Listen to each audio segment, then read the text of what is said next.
Sir ఇప్పుడు present Uttar Pradesh Yogi Adityanath, ఆ తర్వాత మన పవన్ కళ్యాణ్ గారు, ఈ మధ్య ఏంటి సార్ అంటే వీళ్ళిద్దరిని కంపేర్ చేస్తున్నారు. వీళ్ళిద్దరిని మీడియా కంపేర్ చేయట్లేదు, ప్రజలు ఆటోమేటిక్గా వీళ్ళిద్దరిని కంపేర్ చేసుకుంటున్నారు. రీజన్ ఏంటి అంటే, మన అదృష్టం బాగుండి మన తెలుగు రాష్ట్రం నుంచి పవన్ కళ్యాణ్ గారు జాతీయ రాజకీయాల్లో ఒక మార్క్ ఏర్పడిస్తాం జరిగింది. ఇప్పుడు మనం చూస్తే ఉత్తరప్రదేశ్ ముఖ్యమంత్రి యోగి ఆదిత్యనాథ్ గారు, ఎవరికైనా మన తెలుగు వాళ్ళలో తెలియని వాళ్ళు ఎవరైనా ఉన్నారా అంటే లేరు అని చెప్పొచ్చు. ఆయన మన హైదరాబాద్కి లాస్ట్ టైం బీజేపీకి ప్రచారానికి వస్తే అసలు జనాలు ఇచ్చిన response was overwhelming and tremendous ఉంది.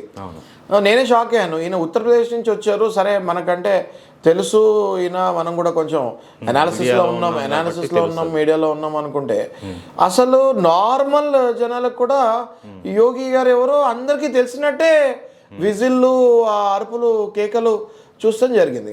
సిమిలర్లీ ఇప్పుడు నిన్న పవన్ కళ్యాణ్ గారు మహారాష్ట్రకి వెళ్ళినప్పుడు, యోగి ఆదిత్యానంద్ గారు హైదరాబాద్కి వచ్చినప్పుడు ఎలా కేకలు రెస్పాన్స్ ఉందో, సేమ్ అదే రెస్పాన్స్, అదే కేకలు పవన్ కళ్యాణ్ గారు మహారాష్ట్రకి వెళ్ళినప్పుడు వస్తాం జరిగింది. ఎందుకు జరిగింది అని మనం కంపేర్ చేసుకుంటే అది పెద్ద విశ్లేషణ కూడా కాదు రవి గారు. అది సనాతన ధర్మం పట్ల యోగి ఆదిత్యనాథ్ గారికి ఉన్న ఏకాగ్రత కానీ లేకపోతే డెడికేషన్ కానీ, సేమ్ అదే డెడికేషన్ పవన్ కళ్యాణ్ గారిలో మొత్తం యావత్ భారతదేశం ఇవాళ చూస్తుంది. ఆయన మరాఠీలో స్పీచ్ ఇస్తాం జరిగింది. స్పీచ్ ఇచ్చే ముందు కూడా స్పీచ్ చేస్తున్నాడు అదే లాంగ్వేజ్ లో స్పీచ్ ఇచ్చారు కూడా. వినమ్రంగా స్పీచ్ ఇచ్చే ముందు కూడా నేను మరాఠీలో తప్పు మాట్లాడి నాకు క్షమించండి అని చెప్పి మరాఠీలో స్పీచ్ ఇస్తాం జరిగింది. అక్కడ మన తెలుగు వాళ్ళు, 2 రాష్ట్రాల తెలుగు వాళ్ళు ముమ్మరంగా ఉన్నారు మహారాష్ట్రలో. వాళ్ళందరూ వస్తాం జరిగింది, వాళ్ళ మిత్రులను కూడా తీసుకొస్తాం జరిగింది.